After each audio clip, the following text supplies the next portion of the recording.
Hi, everyone. This is Willie Crawford, and I'd like to welcome you to this podcast slash live stream.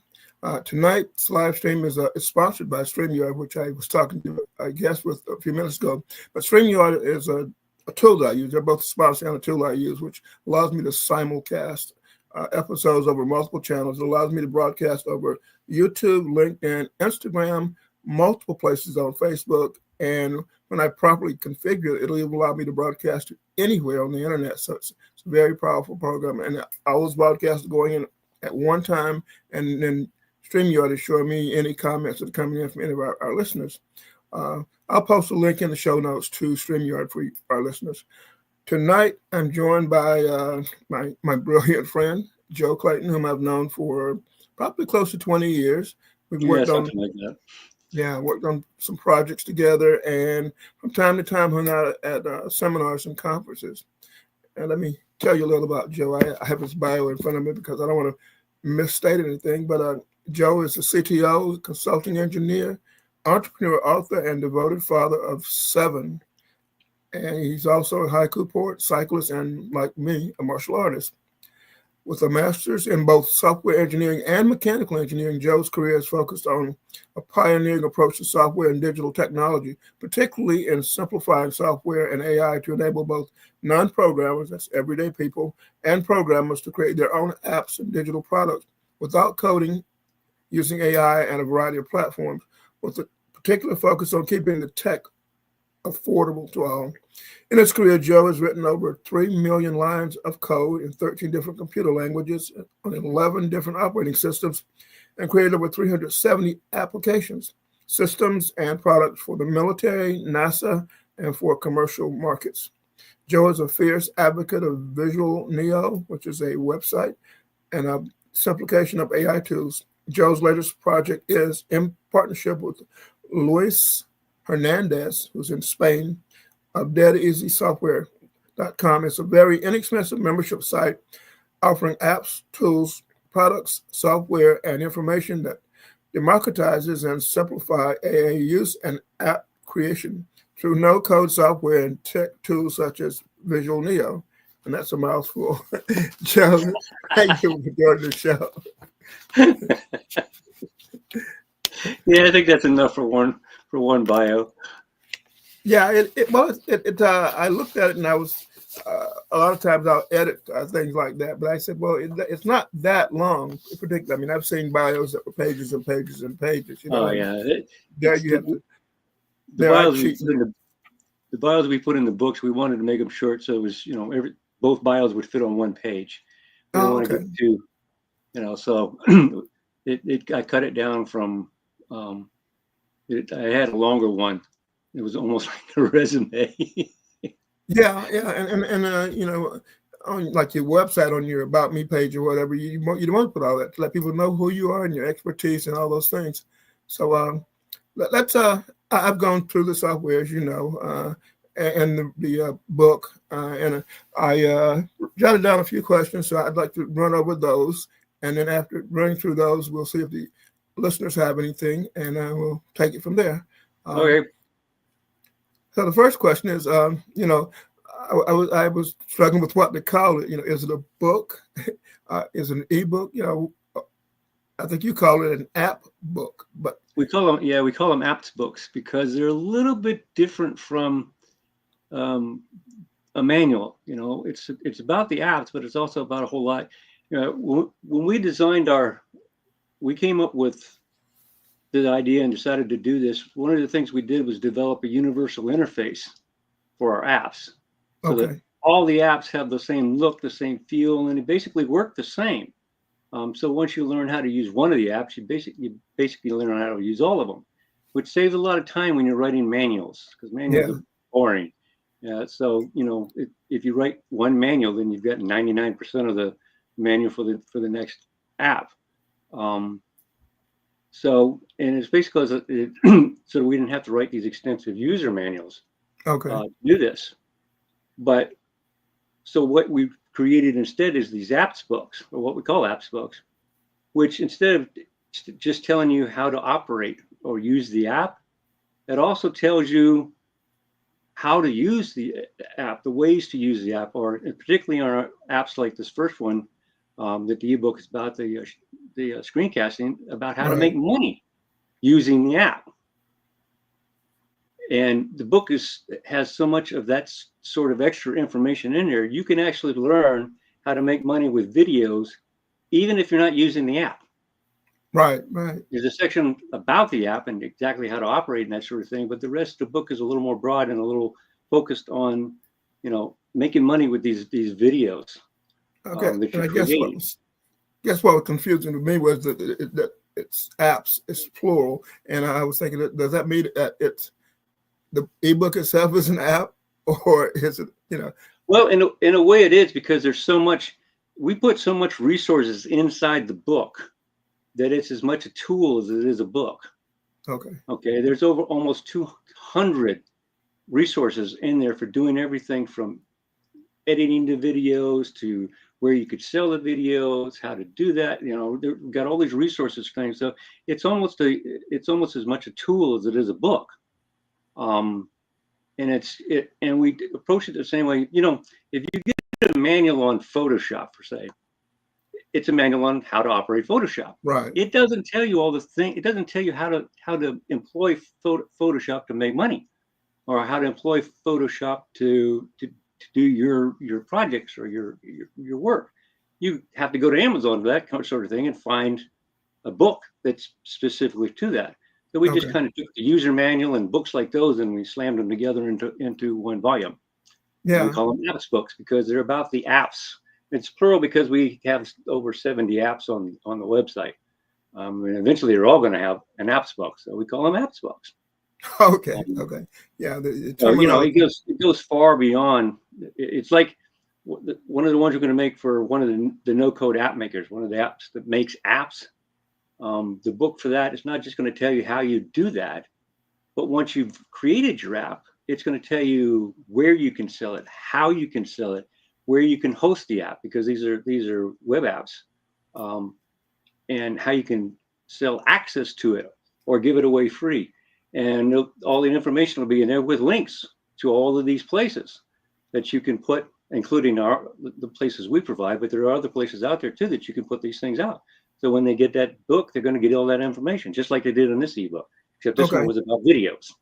Yeah, and you use the term web apps. So that means that it's hosted on the web rather than being downloaded, right? Right. You don't download it. They run in memory. Basically, you don't have to download anything. They run straight from they use the environment and the code for the web browser to actually run. It's almost like the web browser was an operating system, except you don't have to download anything. You just click on the app and it pops up and you do what you have to do. And it simplifies things a lot.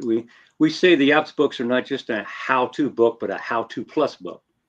Okay, yeah. It really is. There's a lot more in there. It's a lot. It's 81 pages long, and I don't think only took half a dozen, less than a dozen pages to tell you how to operate the app, because it's a very simple app.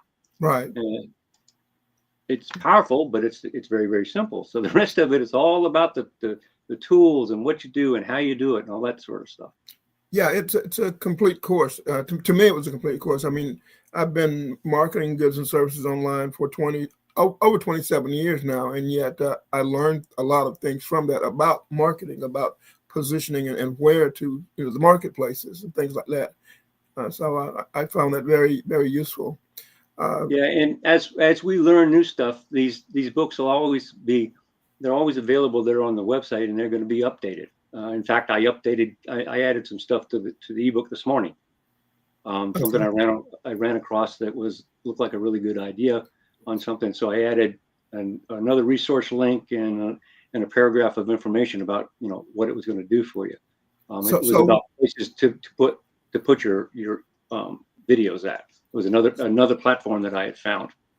Okay, so when someone downloads the ebook, and then you update it, is it automatically updated when they open the ebook again, or? No, you can't do that that's difficult to do with PDFs. What we'll probably do is give them the option, if they want They can come back to the site anytime, and they're going to get the most updated version. So they do that on themselves. But if they want to, sign up, I don't have anything like that yet, but we may put in like some kind of little email update. If you want to get updated, we'll, email you and tell you when we have an update. Okay. But it's not to build an email list or anything like that. It's just for those who want to get updated. Yeah, people are weary of being added to lists because. Oh yeah, we don't do that. No, I haven't done that for a long time. You're not an email marketer. You're a programmer. No, I never got into the whole opt-in thing, and it may have kept me from becoming a millionaire. But to me, I hated bothering people. They want me to tell them stuff. Great, I'm all for that, and I've got a list with several thousand that want to hear the stuff. But the other is just to get something and besides, what happens is if you offer them something that you want their email address, unless you're going to send it to their email address, they'll do things like give you fake emails and all that. I never felt like messing with that. I was always too busy to do that. Yeah, I guess I was trained by marketers like Dan Kennedy who taught that if your product if it's helpful for people and you it's going to help them, he teaches that it's your duty to get it into their hands. So you don't bother them. I'm on his list. I get stuff from Dan all the time. Okay. Now looking at your ebook, there's a lot of work that went into it. So did you use AI in helping to write the book? AI did not write the book. Lewis and I are the writers. It's completely human written as far as that goes. Now, that being said, we did use AI as a tool. We used it for things like information collection, getting statistics, verifying information, and that sort of thing. Because that was what we were we were writing to this itself. Now, AI, when it's properly pre-prompted, can create ebooks and content. Yeah. That's truth. In fact, we have 3 apps to do that. In fact, we designed them with proprietary pre-prompts to make the creation of the ebooks work better. And and we do use them for certain kind of ebooks and stuff. But there are things that AI can't do. Language models, which is basically all AI is out there right now, is language models, can't actually think. They process data, but they can't think. So the nuances that you put into a book, like one where you're trying to teach people how to do something like marketing or selling and all that kind of good stuff, the nuances are important because that's hard to get from the AI itself. But for other things, it's great. You have to train it with data, of course. You can't write it. For instance, they couldn't have written an ebook about our app unless we trained it with information about the app, because it didn't know it don't know our app from a hole in the ground. But see, for us, by the time we trained it to produce the kind of book that we wanted, we could do it ourselves in about the same time frame. So we did. AI only can only use what is in the database, and that's true. But the way I use it, it seems to actually I engage in a conversation with it. I ask to help me brainstorm and ask what am I missing. You can get into that, but like I said, because for me, and I don't actually write anymore. I don't do this anymore. What I do is Siri. I dictate entire chapters into the Note app on my iPhone, and I can do it while I'm riding my bike with a Bluetooth microphone, in my ear. I can sit there and dictate as I'm tooling down the road, and so I get, I can produce it damn near as fast as and I can get what I want when I do it that way. But yeah, like I said, the AI if it's properly pre-prompted, it's properly set up, does a great job. But there are certain things, especially something with when you get nuances that, and what I usually do if I use an AI to create some content, article, whatever it happens to be, I go through it and rewrite sections and make my own little touches and stuff like that. So I'm still writing it, but it created, the raw data or the raw stuff for me, Oh yeah, which does save you time. I do it the same way. First of all, I'm noticing people trickling in, and so for the listeners who are just joining us, this is Joe Clayton, who's a NASA engineer and a programmer and an all around brilliant person, and he showed me a while back first an ebook, and embedded within the ebook was an invitation to download a video creation tool, and so that's what we're talking about. Those of you who are interested in downloading the software, we're gonna give you the link to download the ebook, and the link for the software is in the ebook. And so I had a number of questions I was going to ask him, and then after I ask him the questions, if you have any questions, or if you, even as we're talking, questions that come to mind, you're encouraged to put those in the comments, which should be in the upper right hand side of my screen. So I haven't been on a broadcast on this system where I've actually looked at where it was at as a attendee. I've only been on it as a host. No, but you don't know what the other side looks like. Actually, I have been on Harris Feldman and Telma Knudsen have a program. I've been on their program, so I've seen it. But even there, I wasn't really an attendee. I was a guest. There's a difference. Yeah. Now, the book with this book has over 190 resources with links to them in it, as I remember. You also mentioned a companion book called the Link Book. What exactly is that? Well, like you said, the ebook itself is 81 pages long. Okay. And 90% of that, the app itself is really simple to use. It does a great job, but it's very simple to use. So there's only a few pages that needed to, like I said, a half dozen at the most. The rest of them were the resources and the information that we collected and curated for our readers, right, with direct links to the sources. If it's a platform to help you edit your video after you create it, we have a whole bunch of those listed in there, and how you get to them and which ones do what, information on the whole thing. And it's all straight links. There are no affiliate links anywhere. I don't do affiliate stuff because I want people to be able to trust what I tell them, not have to worry about because I'm an affiliate. So everything goes straight to the source. Now, That's wonderful. But when you got 81 pages of that, okay, and somebody's got a resource that they want to use, particularly if it's something they want to use every day, we thought, well, instead of making them scroll through the whole book to get to that resource that they want to use or to find that resource they want to use, a long time ago, I invented what we call link books. And what it did was condense all the resources to basically a title and the link. Oh, okay. So we could fit 200 links, 300 links on a 2-page PDF or a 2-page app. We also have app versions of it. So you could get quickly to these various links that you want to do, your editors and your music sources and your image sources. All this stuff is in there.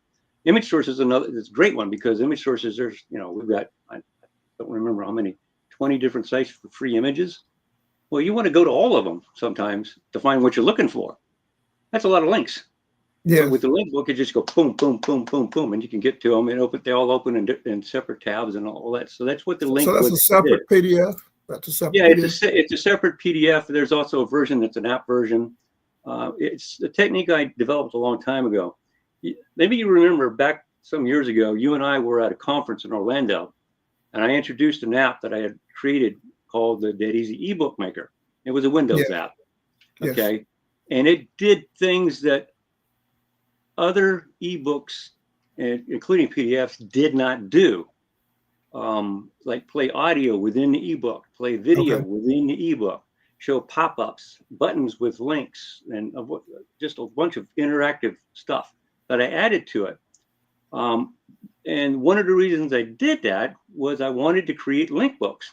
And back then, that was really a pain in the butt to do, even with a PDF. It was with this, I could create an exe file, a little app that had all their stuff in there, and then boom, it would take them to all the stuff. So that's why I did it, was to create these link books that had the resources in it. Of course, I did it, so they could do other things too, like really make really cool ebooks. But but it was very popular. We sold 50,000 copies of Dead Easy ebook maker, a little over 50,000 copies. And we sold even more link books that I had made with that. Man, I had link books for everything. We even have, and yes, on the site we have 2 apps that create link books, so that people can do this themselves. And we're also we're like a third of the way through to creating a new app version of the old Dead Easy ebook maker. It's not Windows. It'll work on any device instead of just being Windows version. And I think I played with the Windows version way back when. Oh yeah, it was a lot of fun, especially the music. Everybody loved that. For the people they're trickling in and out. Maybe the connectivity or whatever. For you guys listening, we're discussing app books, which are books that you use to access apps. There's links within the books to access apps, and Joe incorporates instructions on how to use the app within the ebook, but he also incorporates everything. Like the one that we're talking about right now is a app that creates videos. But within that ebook, which we're going to give you for free, with no catches, Joe, we just mentioned it, he's not building a list. He's not into building a list, even though that's what I was taught as a marketer. And this is totally free. There's no catches. You don't have to sign up. You don't have to do anything. And then you mentioned you don't have any affiliate links in the book. No. That's another thing that goes against the grain, because what I was taught was, you mentioned your credibility, so people see just an affiliate link, they'll think, well, he's just trying to make sales, and I'm just the opposite. I think I would not recommend to any of my readers anything I haven't tested out. Well, except something that hasn't been created, then I have to know. The problem is with affiliates, you don't know whether the affiliate person you're dealing with is that type of person, or want to just put stuff out there because he wants to make money with them. Right. My thing was, from the very beginning, was I wasn't going to be selling other people's products. I was going to make my own products.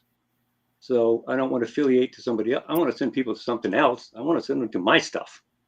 Yeah. And, so that's just the way I went about it. I've been a product creator since day one. A lot of people can't do that. Yeah. They don't want to. They just, it's difficult for them. So being an affiliate makes sense. But in my case, it was the exact opposite. It made more sense for me to promote my own products, which is what I did. And it's easier for people to get started, newbies, to start out as an affiliate. But then you realize definitely. You're just making money for other people. You're building an asset for the person you're selling the affiliate product for. Right. So today I focus on selling my own products too. But when I saw your product, I knew it would benefit my audience so much, and there is an affiliate aspect built into it, in that Joe has a membership site that is $5 a month, and if you recommend it, just tell other people about it, and you get 2 people to sign up, then your next month is free, right? Yeah. They stay on there for a month, and we give you the money back. We'll do that all along. You recommend 2 people a month, and you could end up never paying for the site.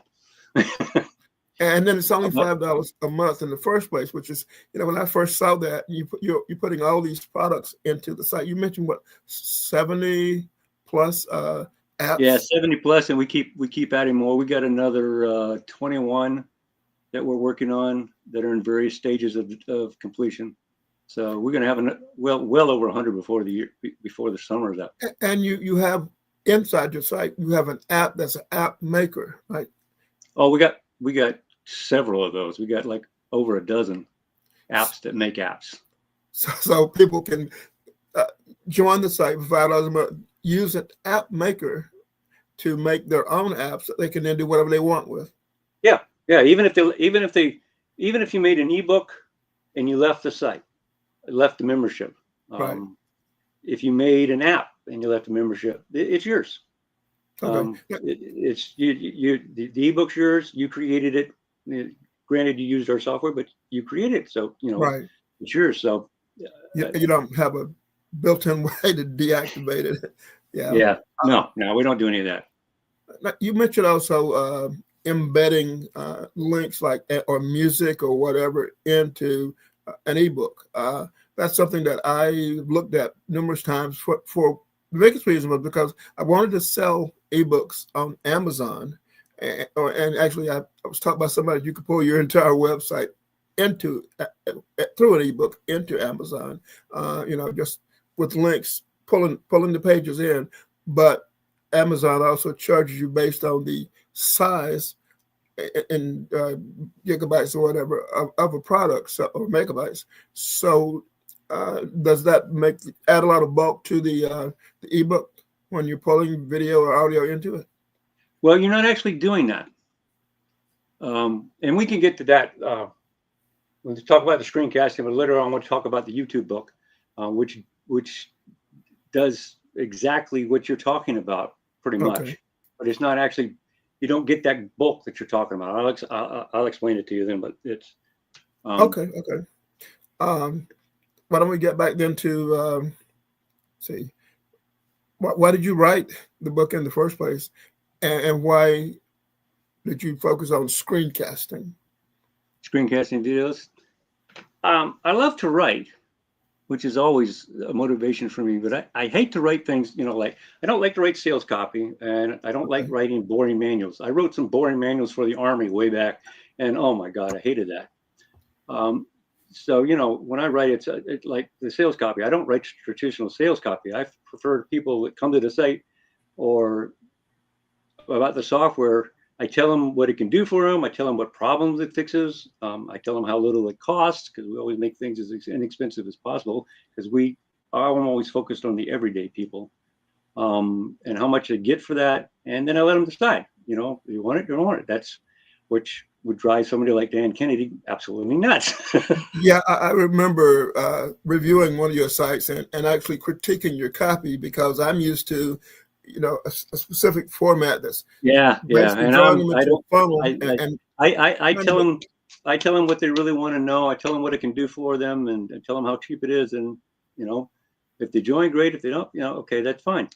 But see, we didn't want the app books to be boring as manuals, as I said, and we wanted to tell people that they can make money with app XYZ, and show them how to show them how to do it, and give them everything they needed to do exactly that. Not just the how to, but where to go to sell, and all that sort of stuff.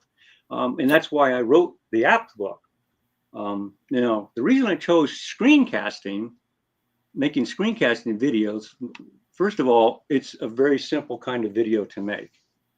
If you got good software, it's very, very easy to make them. It's not like putting together a complicated. It's very, very simple. But the other reason it was because one of the first big sales I made on the internet was a screencasting video. Back when the good screencasting software called Camtasia was first introduced, I used it to create a screencast of a step-by-step process for creating animated GIFs on Photoshop. And the reason it did was Photoshop was a great tool, but it's complicated. Yes. And back in those days, animated GIFs, I mean, we're talking like 2005, okay?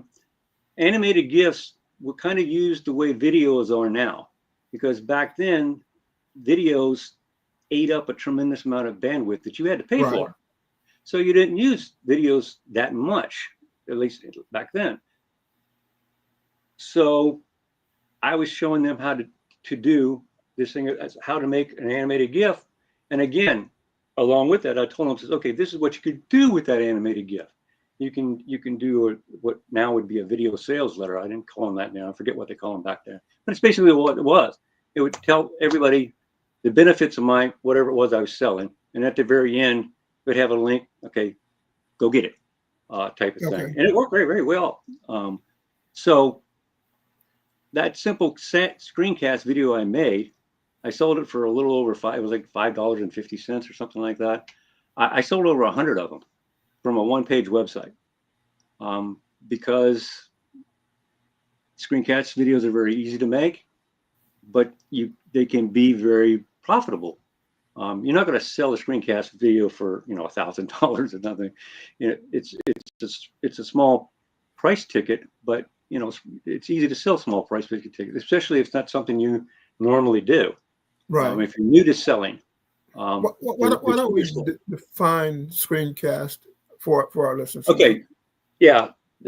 A screencast is, the videos where you're watching somebody and you're seeing where he's clicking and what he's clicking on and what shows up when he clicks. Anything that you do on your screen, you click on, anything that plays, anything that it shows, the screencast can capture all that and make it into a video. And it can be of just a window. It could do your entire screen. It can do an individual tab. It's just, you can tell it what to record. And it basically records everything you do and say, if you want to have the video for as you do it. So it was easy. All I do is turn it on, and I started working with Photoshop. I said, okay, here you go here. You click on create and blah, blah. And I walked through it one by one, step by step. And they saw every click. They saw everything that popped up. They saw what I did. That's a screencast.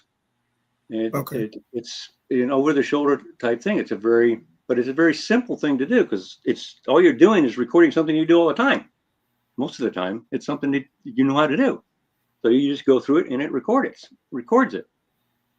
So it's a very, very simple video. It's one of the simplest type of videos to make. Yeah, you and I were discussing Camtasia recently, and you said that you used to use it.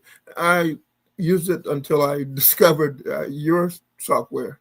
And yeah, it's expensive now. Back when I used it, I think it cost me $50. I had version 1.1 in 2005. Okay, that was almost 20 years ago. It Camtasia 2024 is $500 for the highest version. It's expensive. $500 a year for a It's not cheap. Yeah. For Camtasia these days. Yeah. Uh-oh. You're freezing up. It's just an indication of bandwidth, Yeah, well, I'm on Wi-Fi, so okay, but I'm not that's too fine. far away. Yeah, okay. So I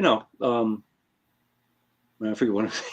So while you explaining we were explaining Camtasia, Cam 2024, which I downloaded.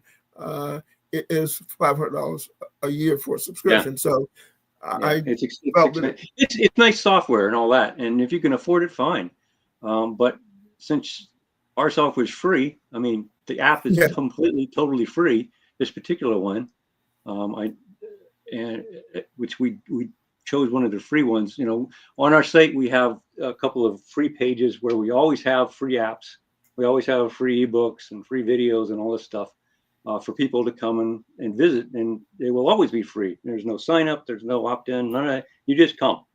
In this case, you can come and use the screencasting app because it's totally free, and so is the ebook. Shows you how to do all that good stuff.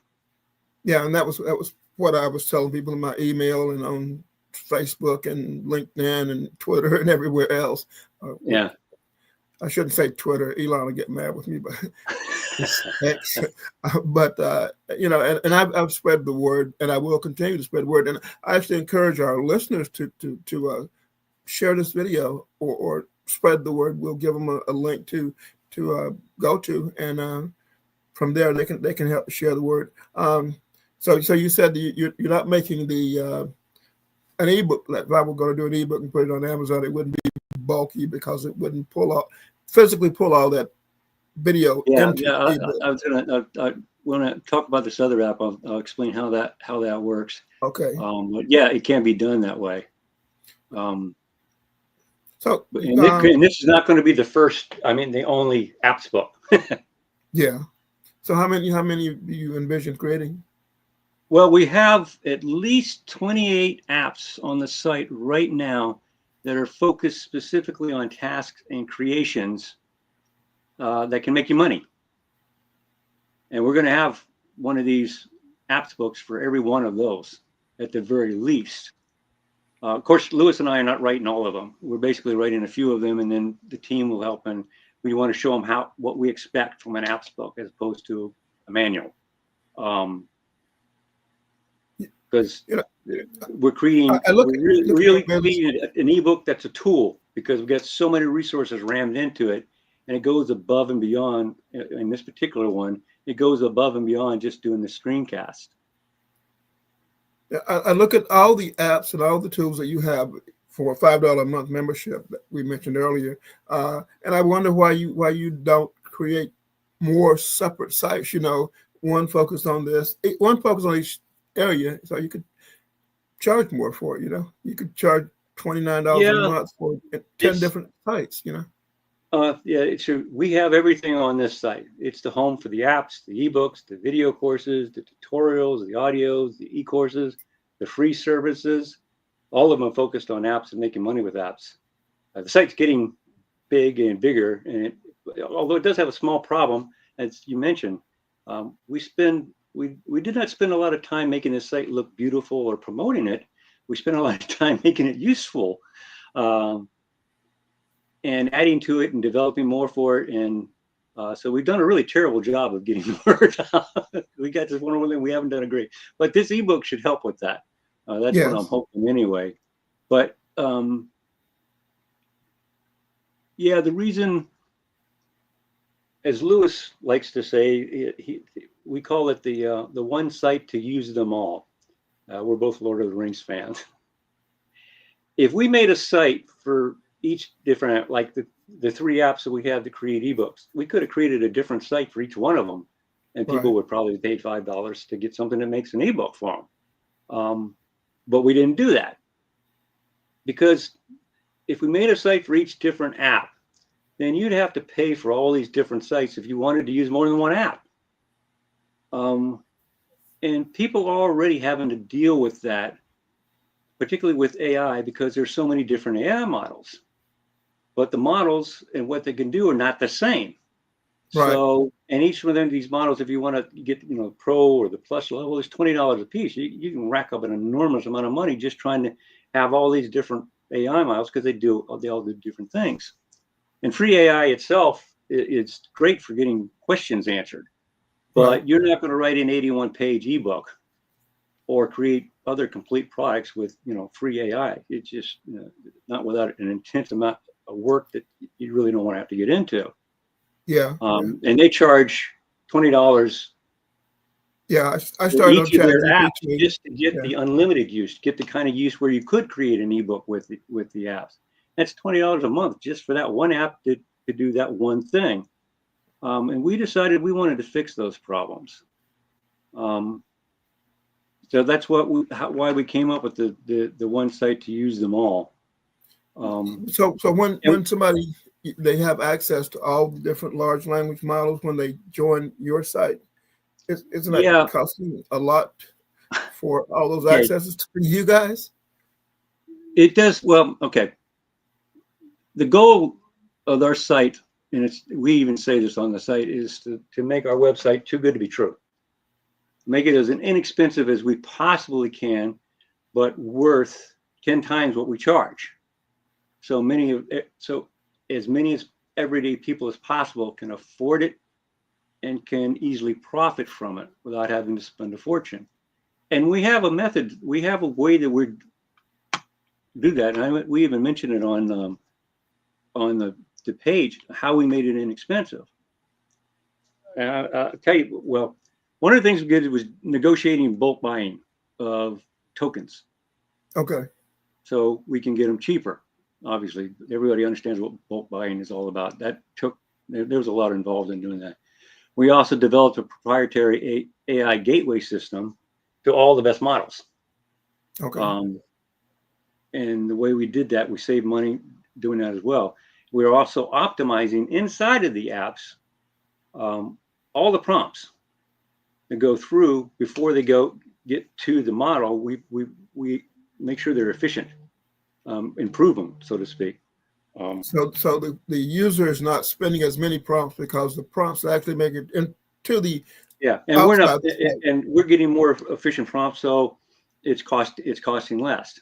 Right. Now, as the membership grows, not everybody's going to, for the next 6 years, is going to be paying $5. Obviously, as the site grows, the people who come in afterwards will gradually raise the price. So it don't always be $5, but it is right now. And then we got some things that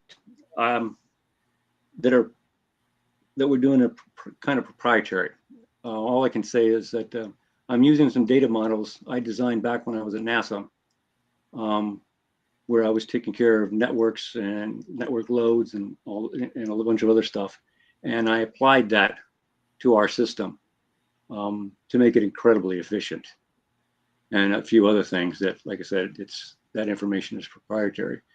Exactly how we did that, but trust me, it works out well. Because my philosophy, you know me, you've known me for 20 odd years. Yeah. My philosophy has always been, I'd rather help 1,000 people and charge them $5 than charge 100 people $50 to make that same amount of money. Because I'd rather help 1,000 everyday people than people who have more than a few hundred people who have more money. I can't some of the others would probably go nuts, but that's just the way I've always approached things. You're not going to make your 7 kids rich by doing that, though. No, I'm not. But that was never my objective anyway. They've never wanted, and I've never, I've done well enough. I'm not out here to be Elon Musk.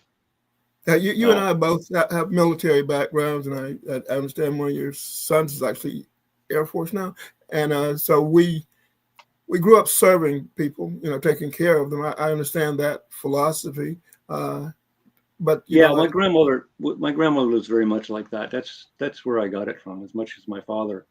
And like you say, being in the military, it's a service job, a service career. I mean, my father was in it. My brothers.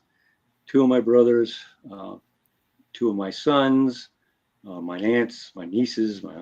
I've got a nephew. He's a Marine. We've been a military family for generations.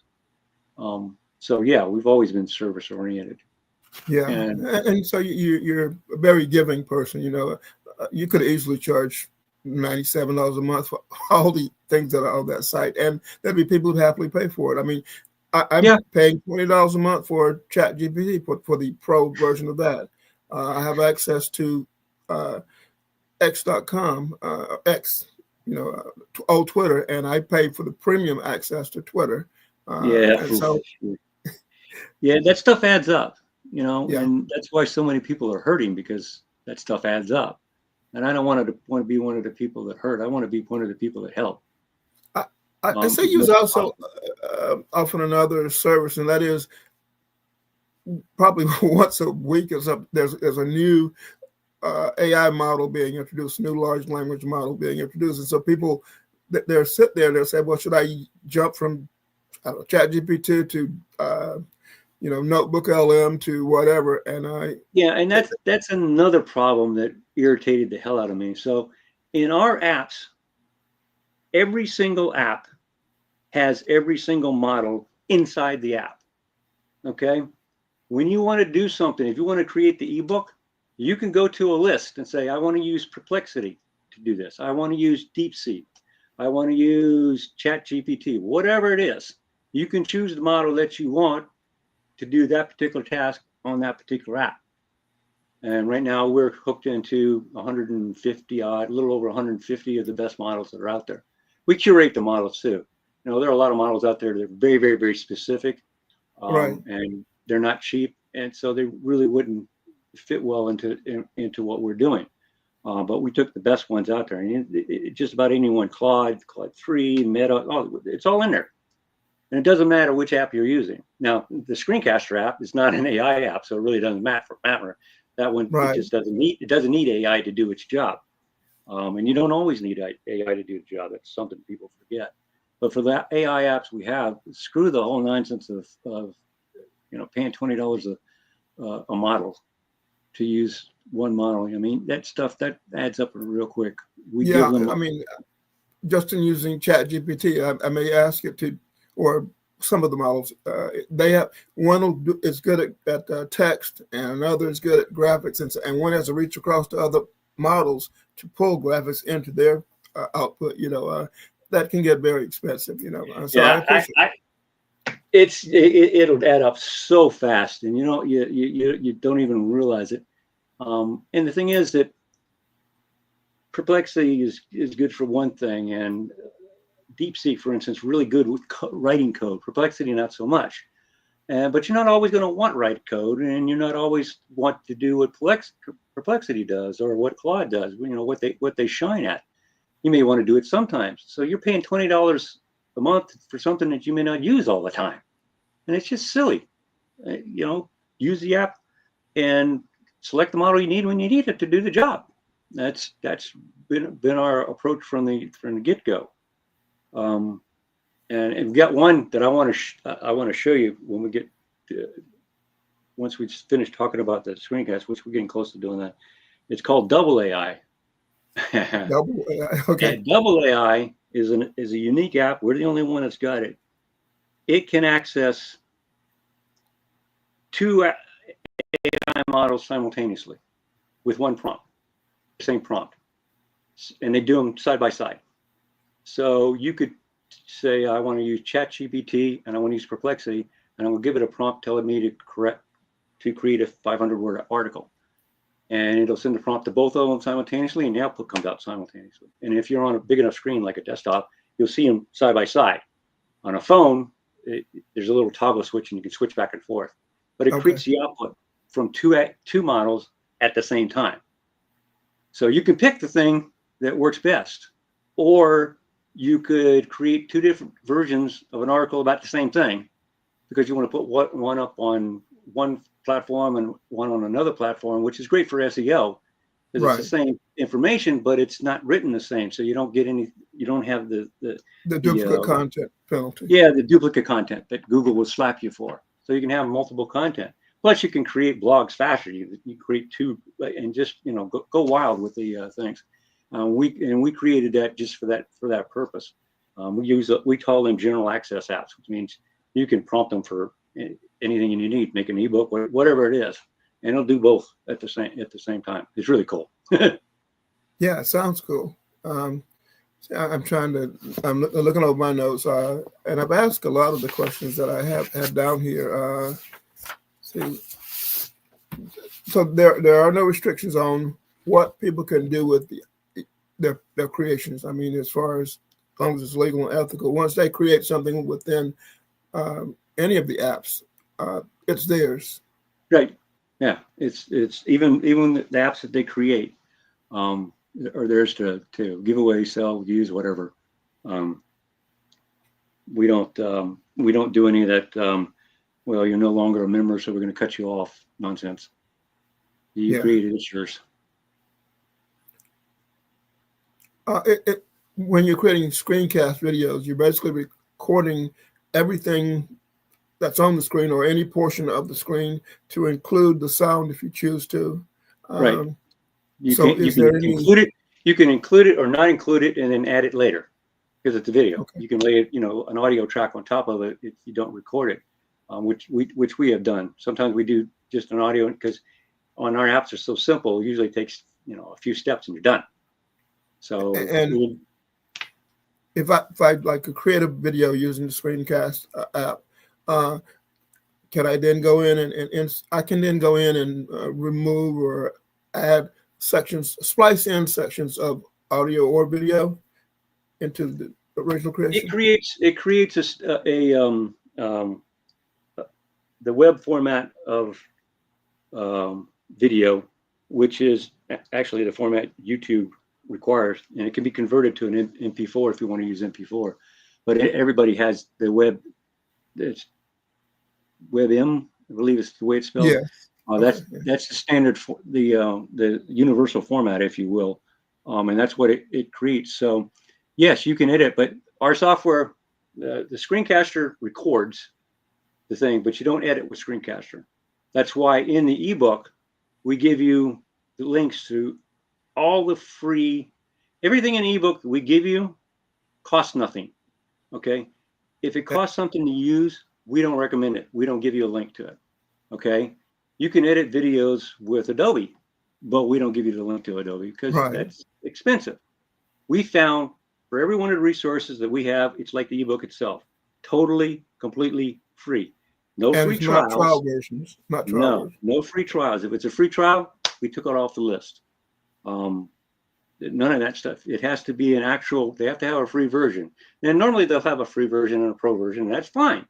But as long as they get the free version, somebody can actually do something with. So once you've done the video, we've got all these, we've listed, oh God, how many do we put in there? There's like 30 or 40 links to totally free editors. So you can edit your video, slice it like you're talking about. YouTube has one. We talked about that. Another one that that you and I both use, CapCut. That's in there. Yeah. There's one called Dart DaVinci.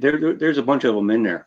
And each one has slightly different things that it can do. And we put that in a little description and tell you this one does this and this one does that. And if what you're looking for is to do this, then you can go use it for your video. Like if you record video but you didn't put sound, and you want to put just a soundtrack on top of it, well, there are sites that specialize in that. Again, totally free. We got those in there. There's a list of those type sites.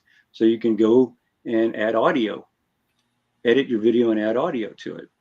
And editing is really not that complicated. All you're doing is basically cutting things out of the timeline for the video itself. And you can also add things to the beginning and add things to the end and that sort of thing. Even split it in the middle, like you were talking about, and put it, commercial in it. You wanted to do. The book talks about all that. It tells you what to do, what's a good idea, what's a bad idea, what to do for your opening screen, what to do for your ending screen. These in the book, it tells you really, once you've done your screencast, you really want to put those up there. It can be just and we're talking about a graphic that sits there for a few seconds, but you want to put those bookends on either end of your video. And we talk about it in one of the chapters. That's one of the things I encourage people to do and tell them, this is how you can do it. This is where you can go to get that, where you can go to get pre-cut stuff, or where you can go to create the graphics. Because, the easiest thing to do is to create a image, a JPEG, and you put it at the end and you just set it up to display for 4 seconds. And that's all it has to do. And that's where you can put we tell them, that's the good place to put the URL for your site, and an email address if you want them to contact you, stuff like that.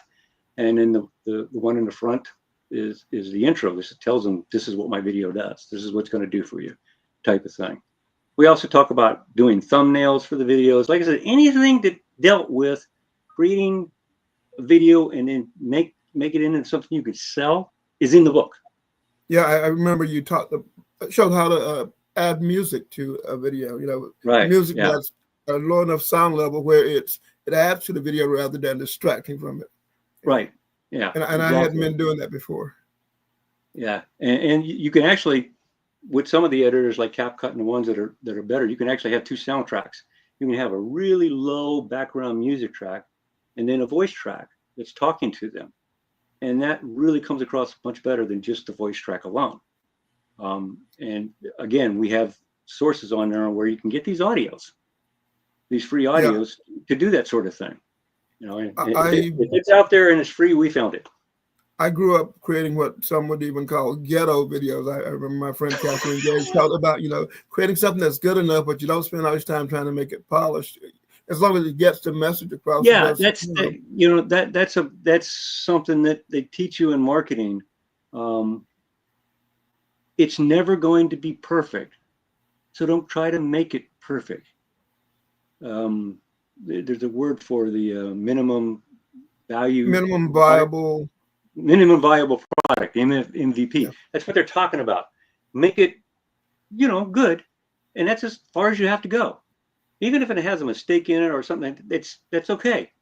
If it gets the job done, it's fine. You don't have to have a perfect. And for one thing, there is no such thing. because no matter how perfect you think it is, the people who are going to be looking at it aren't necessarily going to think it's perfect. That's why. That's why when you buy, say, a Microsoft software product, you're going to get constant updates because they'll find little things or holes that hackers found or whatever. So it's software. Software is never done. I tell the people that all the time. Software is never done. It's never perfect. There's always something that needs to be done to it.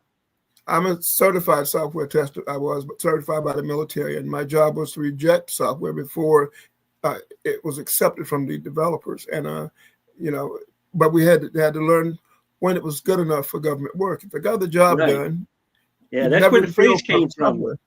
That's where the phrase "good enough for the government work" came from. Was exactly what you're talking about. Okay, it doesn't have to be perfect. It just has to do the job, and do a job well enough that our soldiers don't get blown up trying to figure out how to use whatever. I tested software. Guided missiles, for example, those had to work perfectly, or calculate how much fuel you need. They have to work well enough to get the job done. They don't have to play music, but they do have to get that missile where it's supposed to go. Type of thing. But people that don't get caught up in that. It doesn't matter what they're creating, video, an ebook, And I myself have in the past fallen into that trap. I thought of, I reached page 81 on this book, and I had 24 new ideas. That I could have added to it, but I said no. Okay, we could add that later. Right now, we got 81 pages of outrageous stuff crammed into this thing. That's good enough, particularly for a freebie. I've worked with fielding software where you're going to always get lots of new suggestions from the field, and so. We call it project creep. It just keeps getting bigger and bigger. You have to know when good enough is good enough. And this screen capture software that we were talking about getting, it is very, very good. I mean, it'll record anything on the screen or a section of the screen, and that's all I need for the majority of what I do. It's simple. Simple to me has always been better. It's a very simple app. It does a very simple job. It doesn't get very complicated or anything like that. We didn't want to create an app that had an editor built in and all this stuff. So it's nonsense. There's free stuff out there that does that. We want to do this task is to get that video recorded, get that screencast done, because that's the crux. That's the heart of what you're creating. Once you've got that, everything else is free. Optional polishing. Right. Yeah. And we call it that chapter. I forget which chapter it is. I called it polishing for profit, because that gives you is the more polish you have up to a point anyway, you get a little more profit out of it. $5 a higher perceived value. Yeah. It includes what the thud value of what you're selling. So it can be, instead of being a $5 video, I mean a $10 video, because you got the intro screen and the exit screen and get some really cool little music going on there, and you get the job done.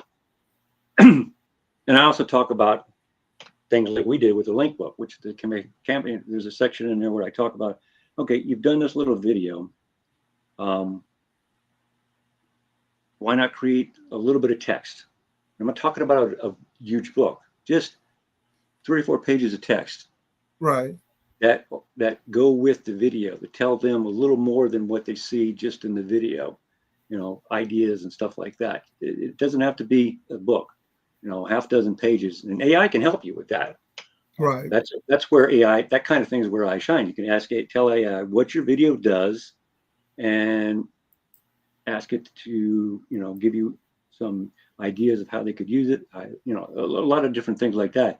And you can get to pull out 4 or 5 pages for you, and you can call it a report or an auxiliary or resource, whatever. And again, it adds value to your product. So you can get a little bit more for it, or it makes it easier to sell. So that's a trade-off.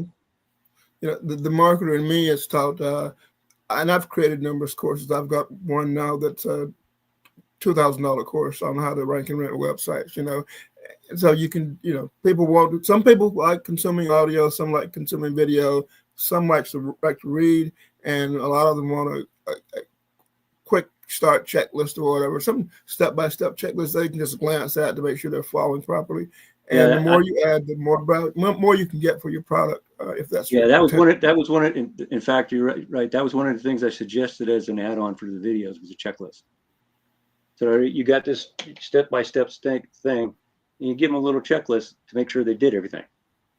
Okay, that's all it is. This is your checklist. Did you do this? Did you do this? Did you do this? Did you do this? Okay, you're good. And that's one page. And AI will even do that. If you tell it what it's about, you can get hey, can write a checklist for me to give to people to make sure they do the important stuff, get the important stuff done. So checklists are great. They're great little add-ons. I use AI I'll like Notebook LM is one that I lean on a lot. I'll have it create a podcast, and I'll have it create a checklist or key points, create summaries, ask it to give me an article or something like that. But I start with the basic product. The basic, once you get the core done, and with Screen Recorder, our app, it does the important part in a very simple, easy, fast way. That's the whole idea. No complicated. I mean, it doesn't have 3 buttons.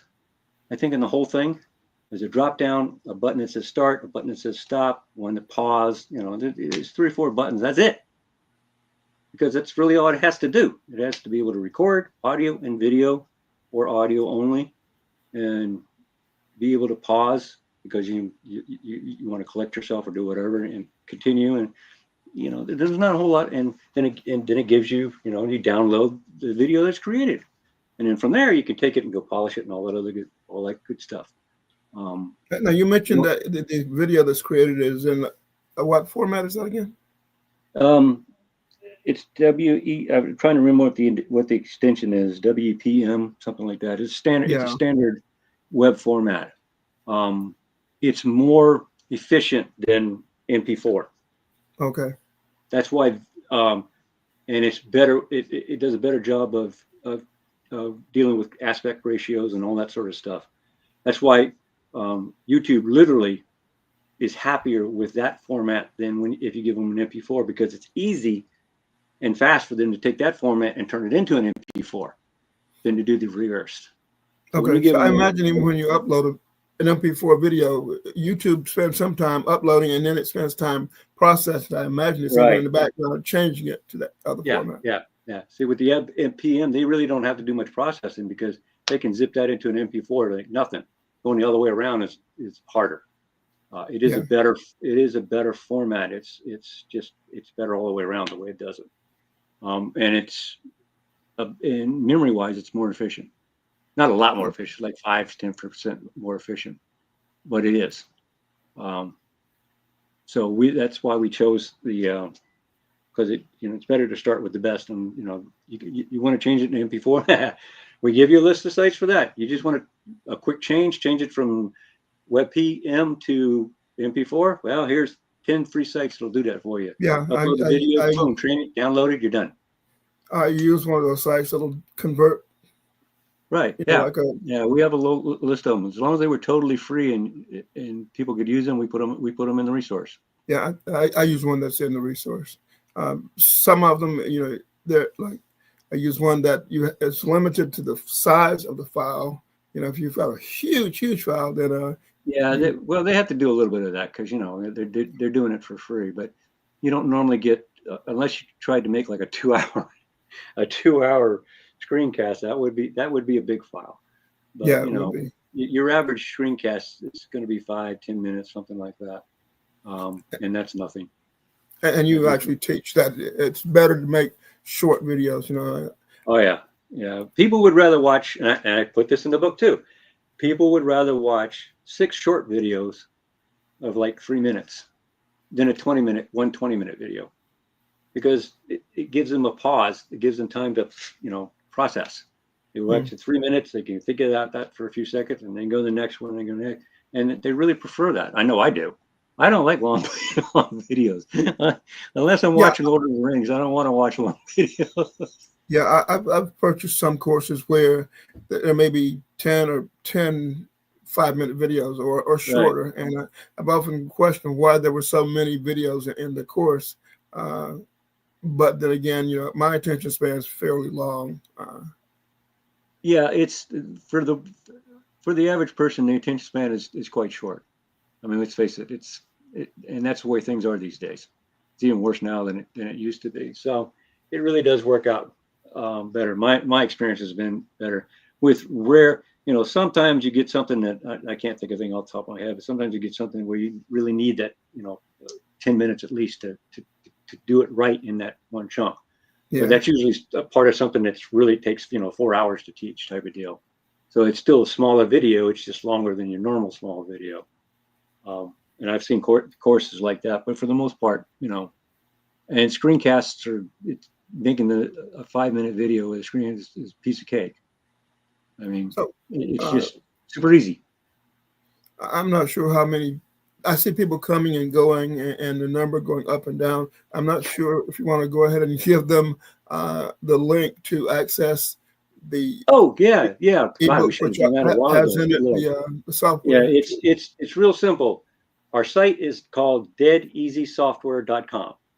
So all you do is go to deadeasysoftware.com/free-ebooks. That's it. Everything's there. Okay. You go there, you can download the ebook, and there's a little link there. You can start the app and use the app and record to your heart's content. You don't download the app. It's not something you have to download. It's a web-based app, and what it's really doing is it's using the system code and the internals of the browser environment to do the recording, so that you never have to download anything. You go there, click on the app, and then you can start recording. You can record anything on your computer, any window, any space, any section, whatever it is you want to record. On your computer, whether it's a Mac or a PC or it works. If you have a device that has an up-to-date web browser, like a Chrome or a Safari, it doesn't matter what it is, as long as one of the new version of whatever web browser you use, 99% of the time you're going to be able to record with that. So you can do it on your iPhone, you can do it on your tablet, you can do it on your desktop, doesn't matter. Which is something that has over a lot of them out there, because then you have to download different. You have to, if you want to do on an iOS system, you got to use something different from what you would use on a desktop system. It's true that. This is what they call a single page app. It's a special kind of web app, and you don't have to have it. It'll work on anything. All of our apps are that way. We have one Windows program called Curator, which is for creating link books just for Windows. All the other apps, they're all the SBA web app type things. So they never have to be downloaded.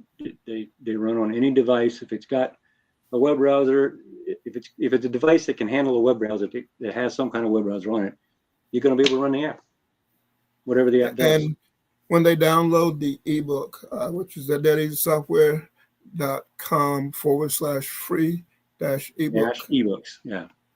When they get that, all the links in there to additional resources are to free resources which have already been vetted, and they're not trial versions of any of the resources. When I say totally free, it means you don't have to pay anything to use them for whatever it is you need to do. And this ebook that we're telling you about is 100% free. You will see mention in there of the membership site, which is $5 per month. That's totally optional. I do encourage you to become a member. And if you are a member, at $5 a month, if you refer to other people, you get refunded your $5. So it costs you nothing. Yeah, we pay for, if you refer us, hey, we'll knock it off for you, so you don't even pay at all for your month. And considering that you can access every single model, all the best model for all the apps inside the apps for $5, that's like, even if you're paying $20 for ChatGPT, okay, and you've got reasons for that. But that's the only one you need to do as far as whatever it is you're using it for. For all the other ones out there, you don't need to pay them $20. You just pay $5 for us and get the same thing. So it's just a $5 add-on to your $20 your one, whatever your favorite app is, whether it be ChatGPT or Perplexity or Copilot, whatever it is. You're paying them for the plus or the pro level. Okay, fine. Another $5 and you get all the other models. It's kind of hard to beat. Now, of course, I may be biased, but that is what we designed it to do. That was our objective, to make it, like I said, to make it too good to be true. Well, and like I pointed out, I was using the $500 per year version of can't even remember the name of it now. Camtasia. Camtasia 2024 is $500 per year for a subscription, and this screencast plus links to other resources means I don't need the Camtasia. I mean, it's I can use that $500 a month to buy my wife some more shoes. She'd hate that. Don't let her hear that. I love to edit. Yeah, eventually it'll go above $5, but right now that's where it's at. And as long anyone who joins now, they can stay there at $5 for the rest of their lives, as long as they. The other point in my note was if anybody that's doing almost anything online, if they're not using video, they're missing 90% of their audience. I mean, everybody prefers video. Just like, well, a lot of people are too lazy to read, and so. And the search engines prefer video, Yeah, it has its place. Like I said, back in the old days, you used animated GIFs to do the same thing. Now you can do the videos. So but it's also a very easy. We made it as simple as possible to make the video. So with a little extra pizzazz, little polish added to it, it's a very easy product to make.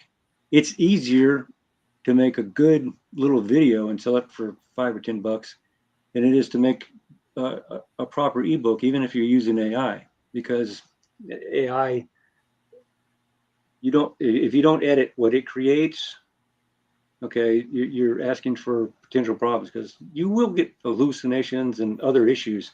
So you have to, at the very least, edit what you produce. And it'd take longer to do that than it would to make a 5-minute screencast. Yeah. And sell it. Okay. And we've gone, like I said, in a little over an hour, which is not a big deal. But did I not cover anything that you thought was important in discussing the screencast? No, I think we've covered the screencast pretty good, and some of the apps that we had on there. And that's just a drop in the bucket compared to, we can't go over 70 apps that this would take forever. We have one of those long videos that nobody would ever watch. So we kept it down to the minimum. The most powerful app we have is the one I told you about, the Double AI. That one's amazing. That's a new app. That's something we produced just recently. Okay. And it's probably the next app book that we're going to create is going to be the YouTube bookmaker, and then the Double AI. Okay. So the YouTube bookmaker. I said I explained that to you. Were talking about being able to pull in videos and all this other stuff. Okay, what our YouTube bookmaker does is, on Vimeo and on YouTube, when you upload a video, you give your permission, or you tell them no, to embed that video for people to be able to embed that other video. Users embed it on their site. Yeah. They can embed it into their web pages and all that kind of good stuff. You give them permission to do that. So what you do with YouTube Book is you find videos that people would, on like a particular topic, okay, that people would, and you look at the videos, make sure they're good videos. You want to choose good videos, and from that you're making a list of these videos. And you take the embed links, the software does this for you. It takes the embed links and it creates links to these things. So you have a list of all these things in the what we call the YouTube book. And that's U with a capital U, not YOU. Okay. I want to make sure we don't get involved in any trademark stuff. Right. And inside of there is, an email viewer and a text viewer and stuff that's inside the YouTube book that it creates. And it's actually an app. We call it a book, but it's actually a book app. It's a web app that you can put up anywhere on the internet. And we give you places where you can post these. And what it's actually doing is it's using the embed code. So it creates these screens for the videos, but it doesn't actually copy the videos in. All it's going to copy in is the thumbnail, which is also permitted as far because it's an embed. You want something to display there if you've got it embedded. So when someone is using your YouTube book, they're clicking on these links, and what happens is the app loads the video just like an embed does everywhere. On a web page, it does the same thing. It doesn't copy the video in. It brings the video in when you get ready to review it. And our YouTube books do the same thing.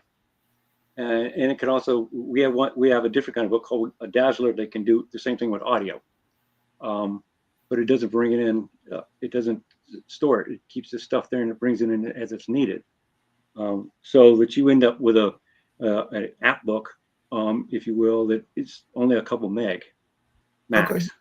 I like that. Actually. Even if it's got 50 videos in there, if you're teaching us, let's say it's some kind of particular kind of marketing or some kind of marketing technique, and as it does, there's maybe 100 videos out there.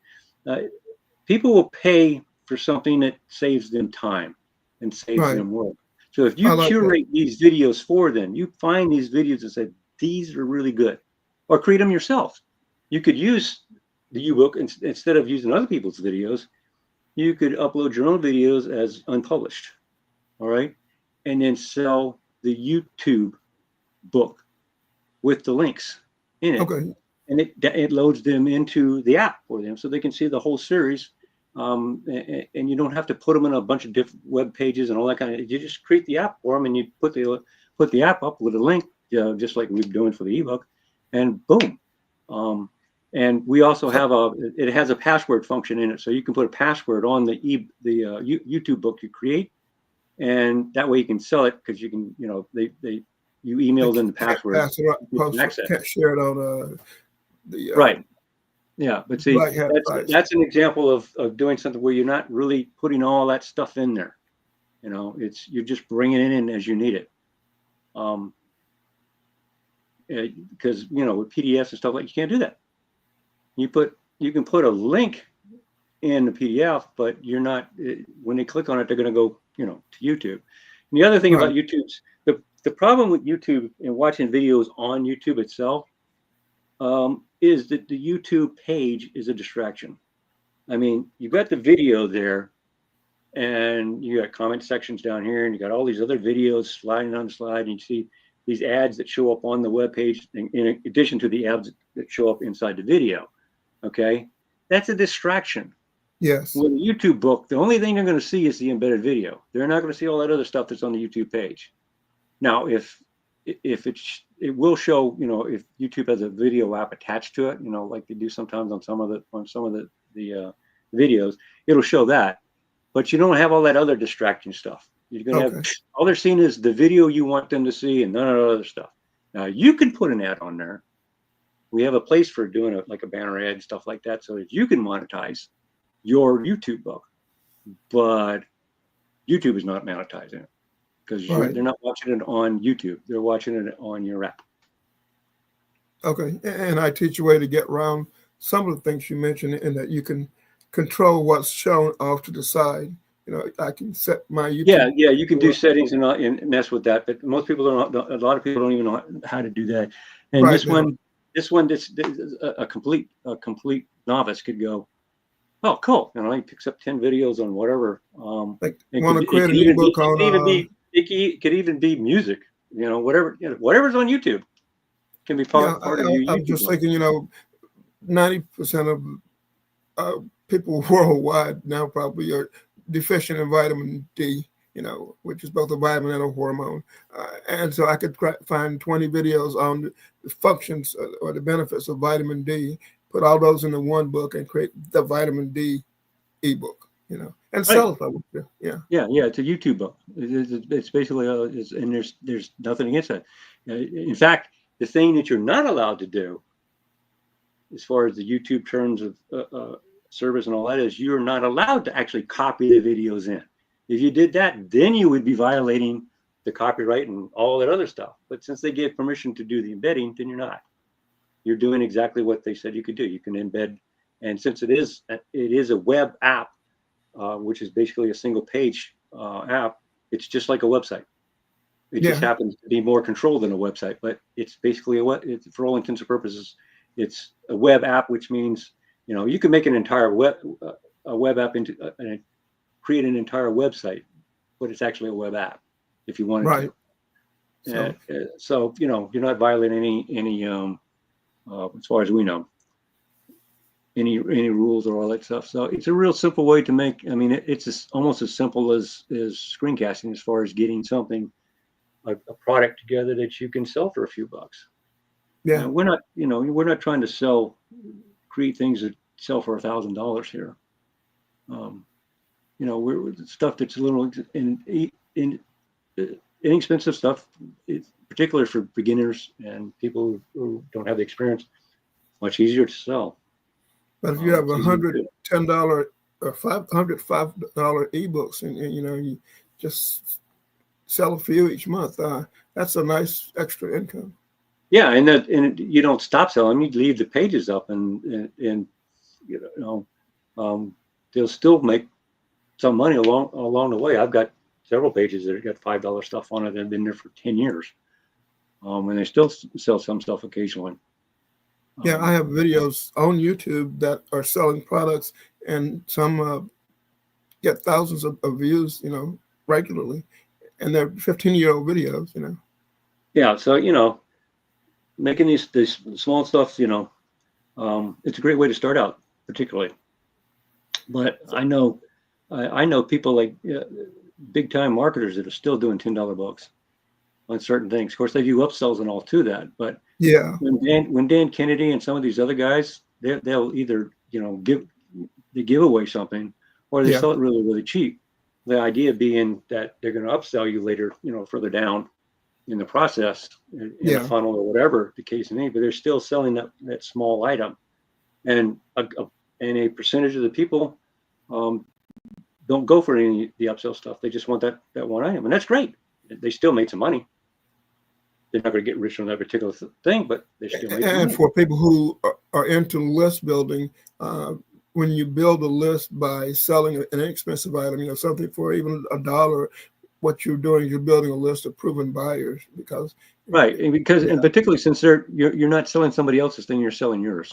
Right. So these are all your people. You get their email address. You get the money. It's not like you get paid 20% and you don't even have the email address of the person that bought it. Right. All you did was build somebody else's email list for them as an affiliate. So affiliate's a great way. Is fine for a new one to start out, but at some point you want to have your own stuff. That list is an asset, a real asset. Yeah, that's when you have your own products, then you really can do things. Yeah. So now we've shifted to teaching marketing, but that's okay. Yeah, we always kind of slide into that, but the book does have some of that in there. There are techniques and suggestions and stuff I put in there that they're particularly for that. And even if you're creating screencast videos just for the fun of it or whatever, you still need a way to pay for your hobby. And if you don't need money, give it to a charity. Yeah. Just make it a charity. It's not a politician. They're easy to do. Yeah. So I think we should go ahead and wrap it up now. And I appreciate you joining us. I don't see any questions. I just clicked on the comment box. What I will do is ask those who are listening to this to share it with other people. And that's easy enough. You just click on the link on YouTube and share it. And Yeah, it's a there are short. a lot of people who. It's a simple link. It's a short link. So it's not difficult to. I would hope to share. Yeah, I'm seeing. Okay, yeah, I have somebody using the private chat functionality to thank us for doing this. So you're very welcome. Thank you. Oh yeah, I you know me. We could talk about this stuff forever, Willie. Yeah, This is and fun. you mentioned other apps that are in the works, not app books, and so I certainly need to get you back, and we can again focus on one specific one, so that we bring in people interested in a specific app. Yeah, that's why the first one we do are all going to be ones that help people make money. Those will be the first ones that we do, the first apps books we do. Then we'll branch out to the ones that that do a specific task. Like we got one that creates PDFs from images in a way that the other software out there doesn't. It's not an AI thing or anything like that. One of the hard things to do is when you're making PDFs from images is PDF always wants the images to be the same size. Right. And our software takes care of that problem. You can have a really small one and a big one and a sideways one, and it doesn't matter. And it'll create the PDF for you. Oh, okay.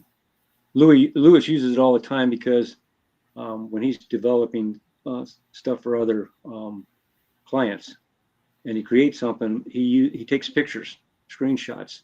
Some of them are big, some of them are small, some of them are just of a dialogue. And then he puts all those, he uses our software that we created, and he puts all these into a PDF, and then he sends a customer a PDF. And I was going to click to show you that we are getting thank yous coming in, So thank you, Scott. You're welcome.